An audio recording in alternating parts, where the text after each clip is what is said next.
अगर तुम ऐसे जीवों की सहायता करते हो, परमात्मा तुम्हारी सहायता करेगा। तुम्हारे कोई ऐसे दुख दर्द और पीड़ा से बचा देगा, तुम कहोगे कि ये मेरे किसी जन्म का कोई शुभ कर्म का फल था कि मेरे साथ ये हुआ। आप सभी को प्यार भरी राधा स्वामी जी। देखिए, जो आज का सत्संग का विषय है उसमें महाराज जी ने बताया कि अगर हम किसी गरीब की या किसी असहाय की मदद करते हैं तो उसके बदले परमात्मा हमारा सभी कार्य पूरे करता है। महाराज जी ने बताया कि जो व्यक्ति किसी जानवर पर दया करता है, किसी की मदद करता है या किसी पर दया करके भाव रखता है तो उस व्यक्ति का जीवन सबसे अलग होता है। उस व्यक्ति जीवन में कभी कोई कष्ट नहीं आता, कभी कोई दुख नहीं आता, और आता है तो परमात्मा अपने आप संभाल लेता है। और साथ ही सतगुरु महाराज जी ने बताया कि अगर नाम का सुमरण करते हैं, भक्ति करते हैं तो वह भक्ति हमें अपनी मंजिलों तक पहुंचा देती है और हमारे मन से जितने भी कपाट है, विकार है, वे सभी दूर करके हमारे मन को पाक साफ पवित्र कर देती है। और साथ ही सतगुरु महाराज ने बहुत प्यार भरी बातें सत्संग में बताई है। तो चलिए आपका कीमती सम्मिलित सत्संग को शुरू करते हैं। कृपया सत्संग को पूरा सुनकर पुण्य भागीदार अवश्य बनिए। राधा स्वामी। और अपने गुरु का ध्यान, इसीलिए कही ध्यान मूर्ति गुरु मूलम। भक्ति का मूल ही गुरु का ध्यान है। वो ध्यान करते करते जब नाम का सुमरण करते हो तुम्हारी वृत्ति एकाग्र हो जाएगी। और ये छोटी मोटी ये सिद्धि शक्तियां ये तो कुछ भी नहीं है। बस उसको मंसूरी को सब ज्ञान था कि तेरा भाई आया है। महात्मा जी ने खाना खा के थोड़ा दूध बचा, बोला कि ले बेटी ये दूध, बोला जी ये दूध तो उसको दे दो, आया है मेरा भाई, उसको दे दो। मंसूर ने वो दूध पिया। वो दूध ऐसा ही था जैसे रविदास जी ने पीपा राजा को देना चाहा था पानी, और उन्होंने पानी नहीं पिया था। वो दूध मंसूर को दे दिया और मंसूर ने उसको शीत प्रसादी बोलते हैं। उसको जब लिया, लेते ही उसकी, क्योंकि वो एक महापुरुष का छुआ हुआ उनका झूठा था जिसमें वो शक्ति और ताकत थी। दूध पिया, उनकी एकदम सुर चढ़ गई और अंदर की रूहानी बातें करने लग गए। और वही कहने लगे जैसे हम सो हम कह देते, वो कहने लगे अनल हक, अनल हक, अनल हक। ये आवाज आने लगी अपने आप ही, अपने आप ही। बड़े अजीब अजीब से किस्से होते हैं। एक बार कहते हैं श्री कृष्ण जी अर्जुन के पैर दबाने लग गए। द्रौपदी गई, भागी हुई युधिष्ठिर के पास कि भैया गजब हो गया, आके देखो क्या हो गया। बोले क्या बात है? कि श्री कृष्ण जी अर्जुन के पैर दबा रहे हैं, वो नींद में, ऐसा गहरी नींद में है कि उसको पता ही नहीं क्या हो रहा है। जाके कहने लगे प्रभु ये क्या, आप ये क्या कर रहे हो? कितना पाप, कैसे ये उल्टी गंगा कैसे पहाड़ चढ़ा दी? बोले यहाँ। बोले हाँ। बोले इसके तेरा कान इसके पास ले जा, मुंह के पास। और जब कान लगा के सुना तो उसमें सिर्फ आवाज़ आ रही कृष्ण कृष्ण कृष्ण। बोले जब भगत इतना याद करता हो मैं उसको कैसे भूल जाऊँ? ये मुझे सोने नहीं देता, मुझे आराम नहीं करने देता, ये नींद में भी सोता सोता मुझे याद करता है। को खुदा कभी जुदा नहीं होता, जुदा हम होते हैं, हम भूलते हैं जब कुछ करना ही नहीं चाहते। बातों के पकवान खाते हैं, बातों के पकवान से पेट नहीं भरता। भक्ति बड़ी सच्ची सूची है, और तुम भी सच्चे सूचे जब तक नहीं होते तब तक नाम चाहे कितना भी पवित्र हो क्या काम करेगा। उसी टाइम उसकी वृत्ति लग गई और बोलने लगा अनल हक, अनल हक। उसका मतलब होता है जो तू वो मैं, सो हम, सो हम हिंदी में कहते हैं, वो उनको फारसी कहो उर्दू को, उसमें तो अनल हक, अनल। इसीलिए शब्दों में भी गाते हैं ना, अनल हक के हक को पहुंचा सोड़ी चढ़ा मंसूर। लोगों ने शिकायत कर दी, बोले ये तो खुदा बन बैठा। बादशाह को कहने लगे देखो खुदा बन बैठा है मंसूर। अब लोग तो मानते थोड़े हैं। नानक साहब को कुराइया कहते थे। महाराज जी को जब नाम राधा स्वामी नाम लेके आए तो आसपास वाले ये कहने लगे ये तो दीन भ्रष्ट करता है, राधा स्वामी तो आदमी से और राधा औरत है, ये कोई खुदा का नाम थोड़ा है। क्या जानेंगे दुनिया के लोग जो नहीं समझते। नहीं तो खोल के स्वामी जी महाराज ने कह दी कि राधा आदि सूरत का नाम, स्वामी आदि शब्द निज धाम, राधा प्रीत लगावण हारी, स्वामी प्रीतम नाम कहारी, सूरत शब्द और राधा स्वामी दोनों नाम एक कर जानी। सारा समझा दिया क्या है। सूरत और शब्द को राधा स्वामी नाम, दो को मिलाने से योग है ये। करो प्रगट, समझो जानो, इसमें बिना जाने ही आदमी कुछ का कुछ बक देते हैं जिनका कोई लेना देना नहीं।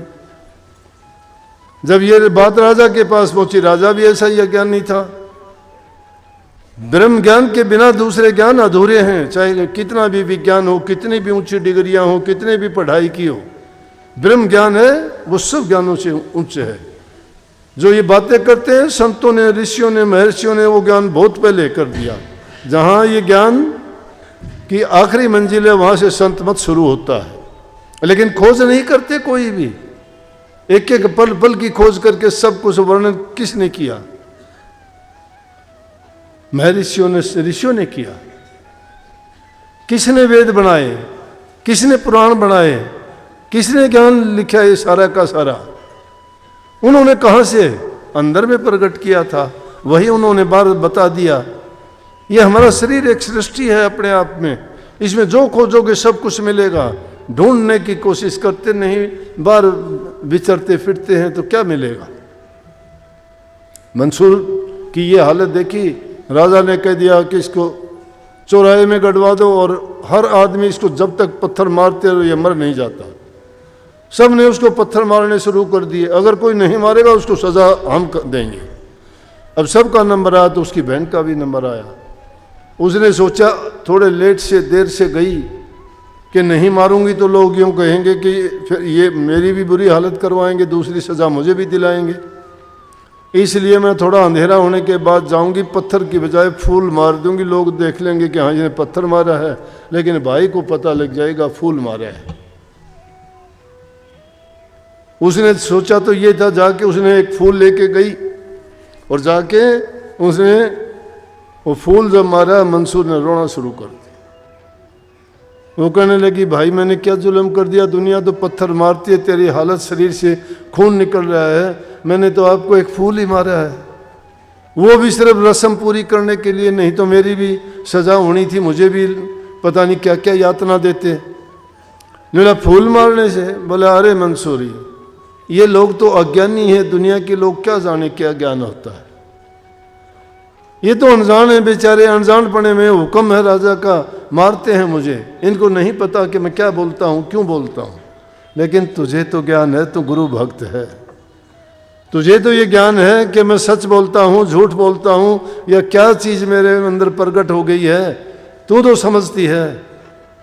इसलिए तुझे फूल नहीं मारना चाहिए, तेरे फूल से भी मुझे पत्थर से ज़्यादा दर्द हुआ है। अज्ञानी लोगों की बात से आदमी को पीड़ा नहीं होती, ज्ञान हासिल किया जाता है, समझा जाता है। जब तक आदमी को अनुभव नहीं होता वो ज्ञान नहीं कहा जाता। किसी की नकल करके कोई बात बोल देना कोई ज्ञान नहीं है, कोई कथा वार्ता सुना देना कोई ज्ञान नहीं है। वो ज्ञान प्रकट होगा अभ्यास से, और अभ्यास का कैसे होगा? जो गुरु ने तुम्हें बताया है उस तरीके से होगा, और कोई रास्ता नहीं है।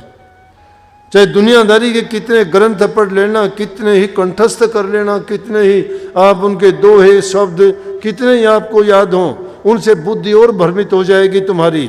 किताबों में ढूंढ के अगर तुम कुछ प्राप्त करना चाहते हो तो मत पूछना, कुछ भी जीरो है, कुछ भी नहीं है। वो चीज खोजनी है तो अंदर में जाओ और उस नाम का सुमन करो। खाली बैठो तो चिंतन करो, उससे भी खाली समय हो तो शास्त्रों का अध्ययन करो। और जब भी तुम्हें समय मिलता है, समय बर्बाद ना करो। समय का सदुपयोग क्या है कि अगर कुछ भी आपको करने के लिए नहीं हो तो चिंतन भी संतों की बातों का करो। उनको बार बार अपने हृदय में जब याद करोगे, उनको लेके आओगे तो तुम्हारे हृदय में दूसरी चीज नहीं आ पाएगी। लेकिन मन घात लगाए रहता है, माया अपना जाल लिए फिरती है। थोड़ी सी भी अगर उनको कमी मिली, थोड़ी सी भी उनको कहीं ऐसी आपको उनको गुंजाइश दिखाई देगी, उसी टाइम वो कब्जा कर लेंगे, धड़ाम देशी गिरा देंगे। धड़ाम देशी, चाहे आप कितने भी ऊंचे क्यों ना चढ़े हुए हो, इसीलिए बहुत से ऋषियों की हालत नहीं देखी, उन्होंने नई सृष्टि तक रचने की योजना तक बना डाली थी, लेकिन उस माया के खेल ने ऐसे धड़ाम देसी मारे कि भक्ति में वो ढूंढे भी नहीं मिले। फिर विश्वामित्र जी का क्या हालत हुआ, नारद जी का बंदर का मुंह क्यों हुआ, ऋषि पराशर को जिना क्यों करना पड़ गया मछोदरी के साथ में, किसने गिराया, मन ने गिराया, माया ने गिराया, जाल रचे वो उन्होंने, और उन्होंने देखा कि मन के दायरे में है तभी काबू में आ गए। इस मन से सतर्क रहते हुए, इसीलिए गुरु की आज्ञा में रहना, गुरु के वचन किला है, सेवक के लिए गुरु का वचन किला है, और उस किले में, उस दायरे में जब तक रहोगे, काल और माया तुम्हारा बाल भी बांका नहीं कर सकती। लेकिन गुरु से दूरी तो फिर करो काल की मजूरी। अगर तुम गुरु से तुम्हारी दूरी हो जाती है, कहीं ढूंढे नहीं मिलोगे, कहीं ढूंढे नहीं मिलोगे, कितने ही जन्मों तक आपको कष्ट भोगने पड़ेंगे। ये अलग बात है कि गुरु अपने जीव को काल के हाथों नहीं जाने देगा, नरकों में नहीं जाने देगा, उसको मनुष्य का चोला तो जरूर दिला देगा, कितने भी जन्म लग जाओ उसको पार जरूर लगाएगा, लेकिन वो जन्म तो उसने खो दिया ना भटके। बड़ा कठिन है। खरी कसोटी गुरु की झूठा टिके न कोई, गुरु कसोटी सो टिके जो मर्जीवा होए। खरी कसोटी है वो, सच्ची कसोटी है, उस पर झूठा इंसान नहीं टिक सकता, पापी नहीं, दुष्ट नहीं टिक सकता।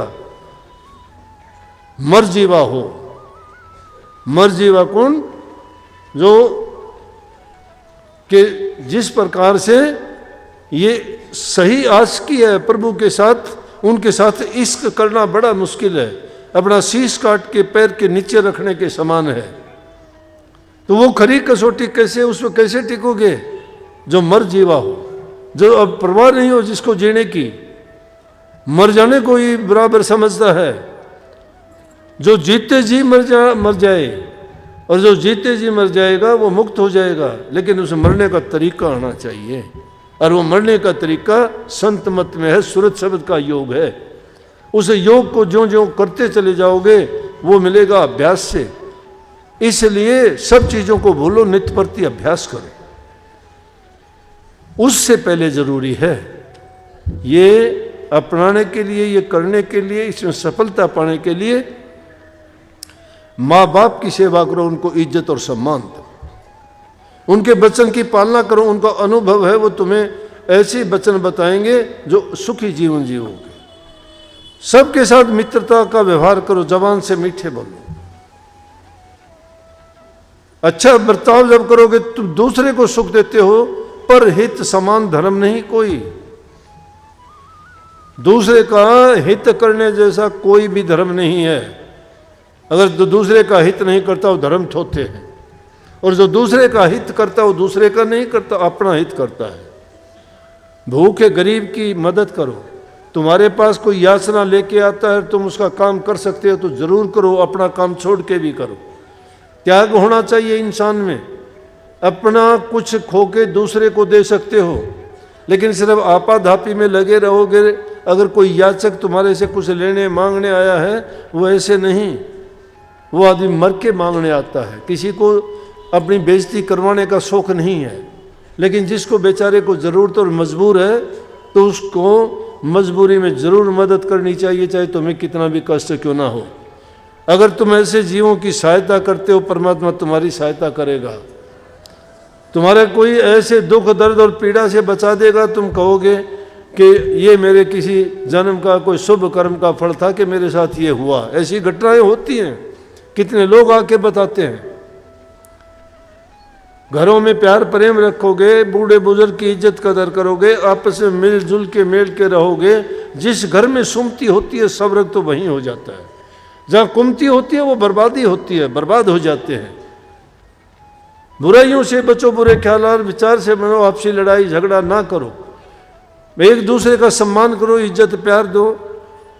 तुम्हारे से जो भी तन मन धन से हो सकता है दूसरे का भला करो, अच्छा करो, तुम्हारा मालिक उसके बदले में अच्छा करेगा। आपका जीवन भी सुखी होगा, और जब आप सुखी होगे आप कोई काम कर लेना, आपकी कमी नहीं आएगी। कोई कमी नहीं आएगी, मैं गारंटी करूं, लेकिन सच्चे होके करना भाई। कभी दूसरे दिन आके खड़े हो जाओ कि भाई आपने कही थी मेरा तो ये हो गया वो हो गया, नहीं। अगर सच्चे होके करोगे तो मालिक किसी की कमी छोड़ता नहीं है, कमी हमारी खुद की है।